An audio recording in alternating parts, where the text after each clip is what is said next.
वो उर्दू का मुसाफिर है, यही पहचान है उसकी, जहाँ से निकलता है सलीका छोड़ देता है।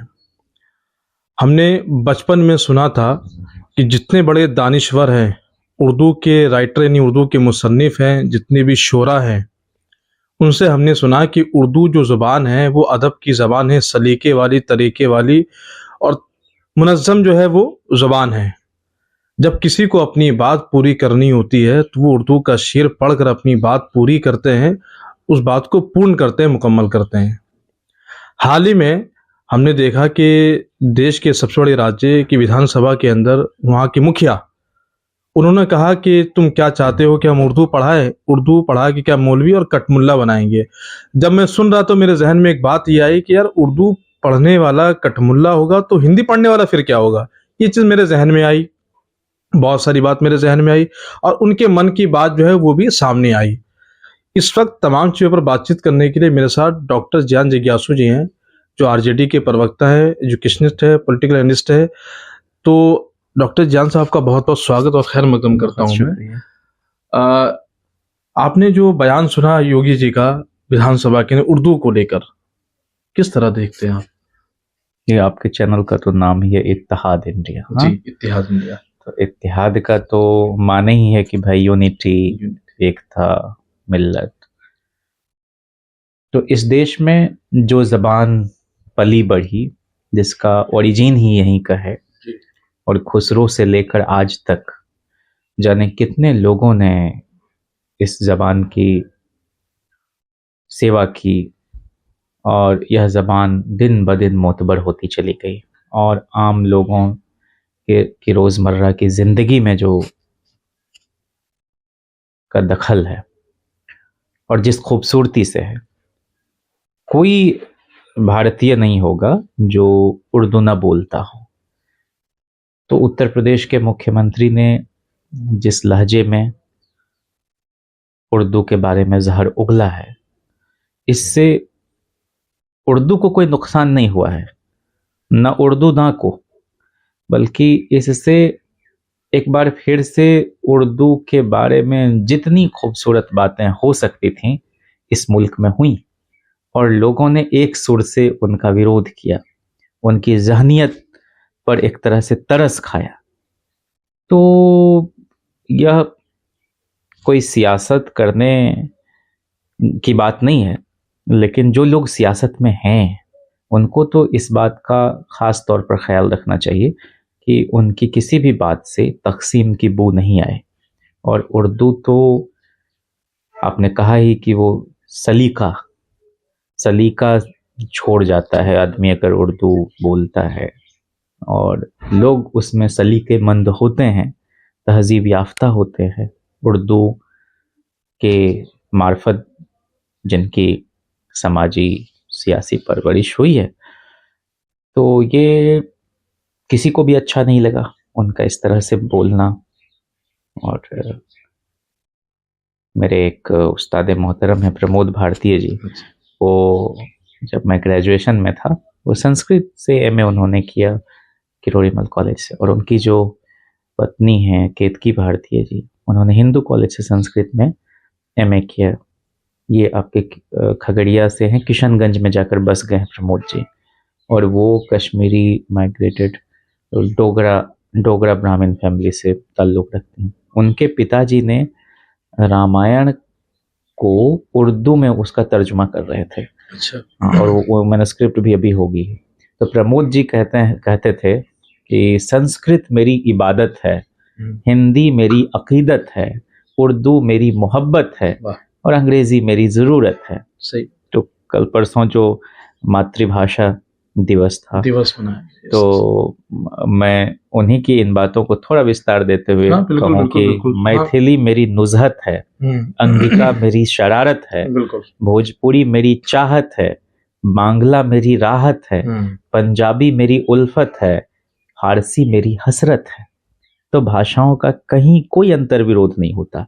सारी की सारी ज़बानें हमें आदमी से इंसान बनाती हैं, और क्योंकि उसमें ज्ञान विज्ञान का एक विपुल संसार है, और उस संसार में जब हम दाखिल होते हैं तो हमारे सामने एक बहुत बड़ी खिड़की खुलती है, और गांधी भी तो यही कहते थे ना कि मैं नहीं चाहता कि मेरे घर को चार दीवारियों में बंद कैद कर दिया जाए और उसकी खिड़कियों को लगा दिया जाए। मैं चाहता हूं कि मेरे घर के झरोखों से हर एक संस्कृति के बयार बहें। हाँ, मैं नहीं चाहता कि उन झोंकों से मेरे अपने ही पैर उखड़ जाएं। तो यह तो हम सबको सोचना चाहिए कि जिन सूबों से हम आते हैं, जिसको हिंदी प्रदेश कहते हैं, वहाँ अगर हम प्राथमिक विद्यालय तक संस्कृत जो ऑप्शन रहता ही है, मैट्रिक तक भी लोग पढ़ते हैं, अगर कम से कम 5वीं जमात तक हम उर्दू भी सिखाएं, तो जैसे संस्कृत जिसकी अच्छी होती है उसकी हिंदी शर्तिया अच्छी होती है, उर्दू जिसकी सुंदर होगी उसकी हिंदी शर्तिया खूबसूरत हो जाएगी और बेहतर हो जाएगी। नहीं तो हम लोग जलील को जलील करते रहते हैं। ये बहुत अच्छी बात आपने कही। आप आरजेडी से भी जुड़े हुए हैं, तो क्या आपको लगता है कि इन फ्यूचर तेजस्वी यादव, अभी विधानसभा का इलेक्शन बिहार में होने वाला, क्या लगता है कि उर्दू को प्रमोशन, जिस तरीके की आप बात कर रहे हैं कि तमाम स्कूलों के अंदर उर्दू मीडियम या 5वीं क्लास तक जो है पढ़ाया जाए, ऐसा होगा?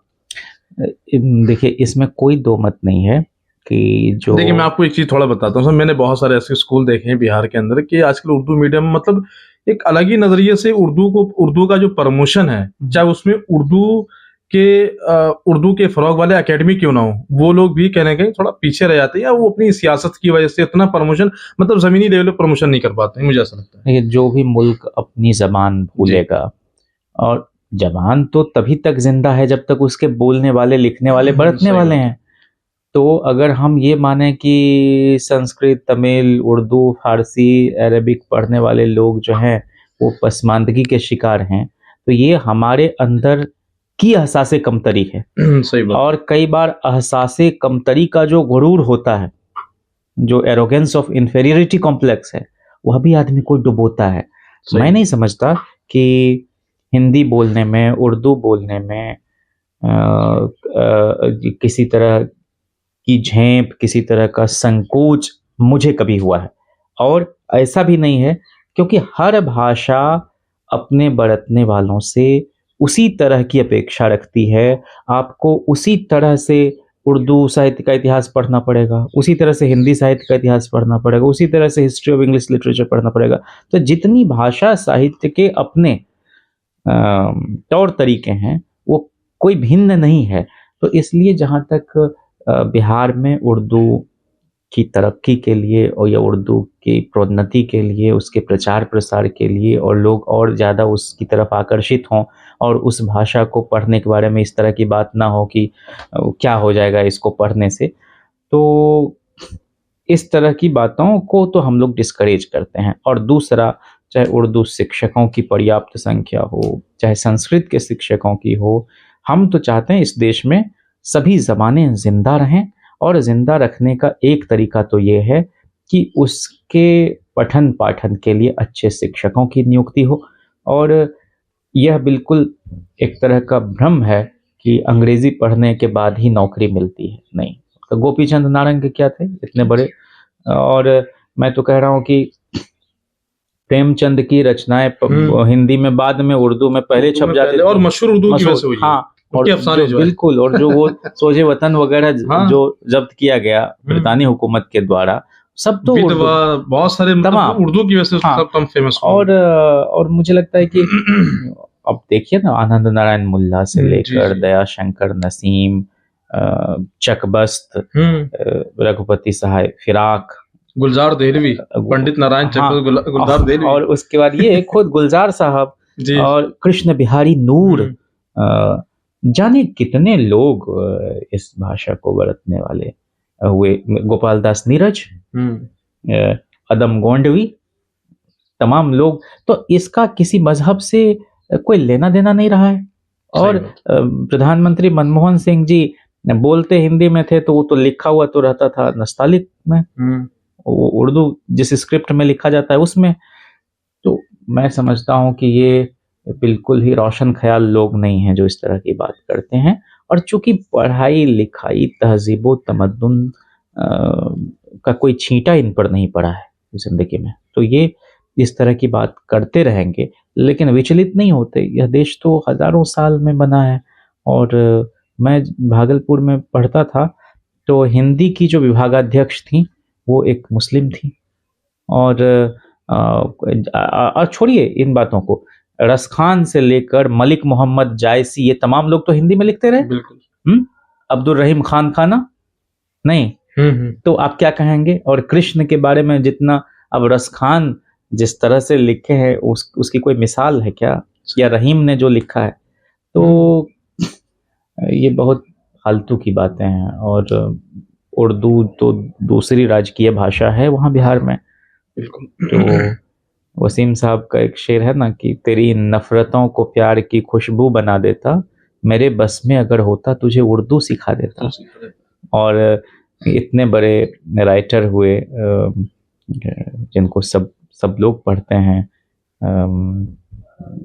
खुशवंत सिंह, वो कहते थे कि आपको अगर उर्दू सीखनी है तो इश्क कर लीजिए, इश्क करना है तो उर्दू सीख लीजिए। तो कोई प्रेम पत्र है जिसमें उर्दू के शेर लोग ना लिखते हो अपनी नायिका को, प्रेयसी को? और उर्दू मोहब्बत की ज़बान तो है ही, उर्दू प्रगतिशीलता की भी ज़बान है। और जो लोग भी नाक भौं सिकोड़ते हैं संस्कृत पढ़ने वालों को देखकर, अरबी, फारसी, उर्दू पढ़ने वालों को देखकर, तो मुझे तो अच्छा नहीं लगता। मैं तो चाहता हूँ कि अधिक से अधिक भाषाएं हम सीखें, और उन भाषाओं में जो साहित्य है, जो ज्ञान विज्ञान की चीज़ें हैं, उन तक हम पहुँच सकें। तो उर्दू को इस तरह से ही देखा जाना चाहिए। वो गुलजार की एक नज़्म बड़ी अच्छी है उर्दू पढ़ना कि ये कैसा इश्क है उर्दू ज़बां का, मज़ा घुलता है लफ्ज़ों का ज़बां पर कि जैसे पान में महंगा खिमाम घुलता है। मज़ा आता है उर्दू बोलने में। हाँ, गिलोरी की तरह हैं सब इस्तिलाह हैं, लुत्फ देती हैं। हलक से मैं का घूंट उतरता है। जब कोई उर्दू लफ्ज छूती है यहाँ, हलक से मैं का घूंट उतरता है। बड़ी एरिस्टोक्रेसी है ज़बां में, फकीरी में नवाबी का मजा देती है उर्दू। अगरचे मानी कम होते हैं, लफ्ज की इफरात होती है। कहीं कानों में दूर से पड़ती है कहीं कुछ उर्दू, तो लगता है कि दिन जाड़ों के हैं, खिड़की खुली है धूप अंदर आ रही है। ताकि कभी यूं ही सफर करते अगर कोई मुसाफिर नाम ले ले मीरो गालिब का, वो चाहे अजनबी हो यही लगता है कि वो मेरे वतन का है। सही बात। बड़े शाइस्ता लहजे में किसी से उर्दू सुनकर क्या नहीं लगता कि एक तहजीब की आवाज है उर्दू। तो ये तो खैर गुलजार साहब की आवाज में सुनेंगे तो ज्यादा आनंद आएगा। सही बात है। उर्दू ने हमको बहुत तरीके से मोतबर किया है। और जितने भी सियासतदान हैं, अगर उर्दू से उनका साबका रहे तो मेरा ख्याल है कि थोड़े और बेहतर इंसान भी होंगे। नहीं तो आदमी को भी मैसर नहीं इंसान होना, बस कि दुश्वार है हर काम का आसान होना। और एक मेरे यहाँ तो जाबिर साहब थे, प्रोफेसर जाबिर हुसैन साहब, उनके फादर इन लॉ भी महदी हसन साहब, तो वो भी इंग्लिश पढ़ाते थे डीजे कॉलेज मुंगेर में। तो जाबिर साहब ने गुलजार साहब को बुलाया था बाल संसद करके। राबड़ी देवी जी मुख्यमंत्री थी, और आपको मालूम है कि राबड़ी देवी जी ने मुख्यमंत्री बनने के 8 महीने के अंदर मौलाना मजहरुल हक साहब के नाम पर एक अरबी फारसी विश्वविद्यालय पटना कायम किया। और तो गुलजार साहब को बुलाया था उन्होंने। तो जाबिर साहब वहाँ अल्पसंख्यक आयोग के भी सभापति रहे, और लंबे समय तक विधान परिषद के भी सभापति रहे। कर्पूरी जी के समय में हेल्थ मिनिस्टर रहे। वो एक पत्रिका निकालते हैं दुआबा, और क्या सुंदर डोला बीवी का मजार एक उनका वो भी है बहुत फेमस। तो वो लोग तो लगातार इसकी कोशिश में लगे रहे। और स्वयं लालू जी भी उर्दू बोलने वाले और उर्दू को बरतने वाले, और उस तहजीब से जो लोग जुड़े रहे हैं, उनकी हमेशा उनको एक अलग और बड़े कद्र की दृष्टि से उनको वो देखते रहे। तो हम तेजस्वी जी से भी आप इस बात को लेकर आश्वस्त रह सकते हैं जी। कि जो उन्होंने असेंबली में भी तकरीर की उसमें भी उन्होंने कहा भाई कि यूसुफ मेहर अली को कैसे भुलाया जा सकता है जिन्होंने भारत छोड़ो का नारा दिया। हाँ, ये इसी तरह से इनकलाब जिंदाबाद। हाँ हाँ, तो वो पूरी एक, जितने लोगों ने हमारे फ्रीडम स्ट्रगल में जिन लोगों का रोल रहा है, या मौलाना जौहर अली के नाम पर आजम खान साहब ने इदारे कायम की, और मैं समझता हूँ कि जो हम लोगों के मुल्क के जो पहले शिक्षा मंत्री रहे मौलाना आज़ाद साहब, उन्होंने क्या कहा, अहद करो ये मुल्क, ये मुल्क हमारा है और इसकी तकदीर के बुनियादी फैसले हमारी आवाज़ों के बगैर अधूरे रहेंगे। तो ये बात एकदम दुरुस्त है। और हमको तो कभी कभी लगता है भाई उर्दू तो मैंने आनंद नारायण मुल्ला, आनंद नारायण मुल्ला ने एक शेर कहा बहुत बहुत सुंदर, क्योंकि जमहूरियत में तो हमेशा इसकी लिमिटेशन ये है कि यहाँ 49 विद्वान 51 मूर्खों से हार जा सकते हैं और हारते हैं। कहने का मतलब यह है कि यहाँ नंबर का गेम है ना। जमहूरियत वो तर्ज हुकूमत है कि जिसमें बंदों को गिना करते हैं, तोला नहीं करते, इकबाल ने कहा। और आनंद नारायण मुल्ला ने कहा कि मुल्ला बना दिया है इसे भी महाजे जंग, वरना एक सुलह का पयाम थी उर्दू। सही। तो वही मुल्ला कहते हैं कि जिसके हक में ये अवामी दौर है मुल्ला, वही दाना है आज जिसके हक में कुछ सिवा अंधों की राय हो गई। तो कुछ लोग आ गए हैं मुख्यमंत्री चुनकर इस व्यवस्था में, अब वो लगातार अपनी नग्नता का, मूर्खता का, उज्जडपन का प्रदर्शन कर रहे हैं। इसलिए उर्दू नहीं छोटी होती, उनकी गंदी जहनियत लोगों के सामने में नुमायां हो रही है, और वो रात दिन मुंह खोलने के साथ सभ्यता को भी शर्मसार करते हैं और अपने आप को भी बढ़ाना कर रहे हैं। तो इन बातों से फर्क नहीं पड़ता। उर्दू हमेशा से लोगों के जीवन में रस घोलने का काम करती रही है, लोगों के ख्याल को और ऊपर उठाने का काम करती रही है, और जब तक इस देश में इंसानियत रहेगी उर्दू भी रहेगी, उर्दू से मोहब्बत करने वाले लोग भी आबाद रहेंगे। बहुत बहुत शुक्रिया। तो आप सुन रहे थे जियान जिज्ञासु, ये कह रहे थे कि जब तक उर्दू जिंदा रहेगी, जब तक इंसानी जिंदा रहेगी। और दूसरी बात ये भी है कि तमाम वो इदारे जो उर्दू के फ़रोग के लिए काम करते हैं, उनको भी चाहिए कि इस चीज़ पर चुप्पी ना साधे बल्कि बोले और उर्दू को ये फ़रोग के लिए ज़मीन